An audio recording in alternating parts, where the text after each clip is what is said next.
Investigators as well as community members are questioning how a body ended up in this wooded area, and it's very unfortunate that it's less than 2 yards away from a playground. We are having the first snowfall of the season.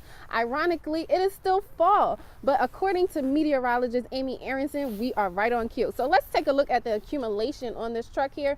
We are about 3 inches. Luckily, it's not accumulating on the roads, but I'll send it back to Amy Aronson where she can give you more of her forecast.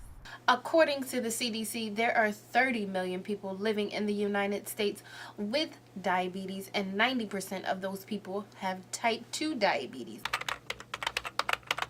Imagine finding out a pill that you take daily has been recalled for microbial contamination. An early morning fire on the 6200 block of Holly Lane claimed the lives of 3 individuals, a mother and her 2 children. Their names have just been released. I am standing outside of the Fox 45 studios.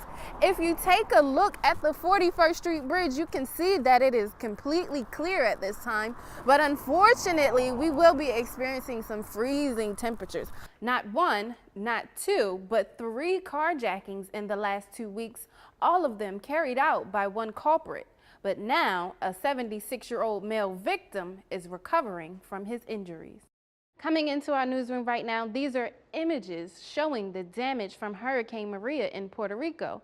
And this right here may be very worrisome for families in Maryland looking to make contact. It's very devastating. Hurricane Maria has been growing all week and has finally made a crash landing on Puerto Rico, leaving devastation in its wake. Now thousands are without power. They're pretty much as prepared as they could be. Jasmine, the wife of an employee at Sahoma, a local Puerto Rican restaurant, has not spoken with any of her family members in Puerto Rico over the last 24 hours. Today we haven't heard anything from them, so of course we're worried, just waiting patiently until there's some kind of communication. The unknown causes an overwhelming feeling for Jasmine, not only for her family, but for all of Puerto Rico. It's been a very overwhelming day. I have an uncle, cousins that are out there, friends that I know that live out there in the island going through this horrific hurricane. With no contact, she has no idea what her family is dealing with. But you really don't know how it's really affecting those loved ones. Helpless. You feel there's not much you can do. Jasmine has attempted to contact her family through Facebook, but unfortunately has yet to hear back. And after the outpour of support from those affected from Hurricane Irma as well as Hurricane Harvey, Jasmine is hoping the same can be done for those in Puerto Rico. Live in the studio, I am Nachai Taylor for Fox 45 News. Just praying for answers and hope that God will bring us the answers.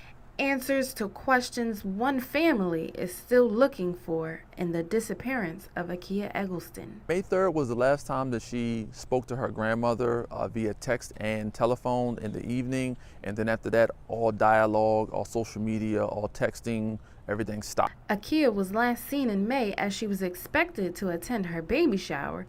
After being a no-show, her family grew concerned. Have a baby shower, a gender reveal baby shower that she paid for, but she didn't show up, so that's when the family collectively came over here. Police are now suspecting foul play after the due date of her baby boy has passed. We can say that foul play is likely suspected at this point. Akia's family always suspected foul play, but now are more concerned after her debit card was found outside of her home on the 5-month anniversary.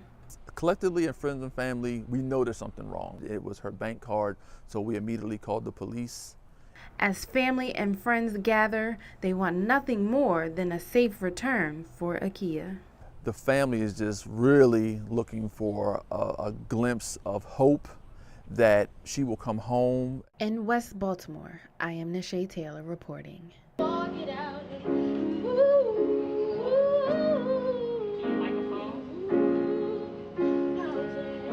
Las Vegas, Houston, and Puerto Rico are just a few places that have been through horrible tragedies in recent weeks. Now, millions are getting just a little ounce of hope from a song sang by the Cardinal She in School Choir. People are just hungry for hope. It's going to be all right. And that song, I Rise Up, is just a perfect message. Kenyatta Hardison, the school's choir director, was so impressed with her group of 10 to 14-year-olds, she decided it was only right to share with others on Facebook Live.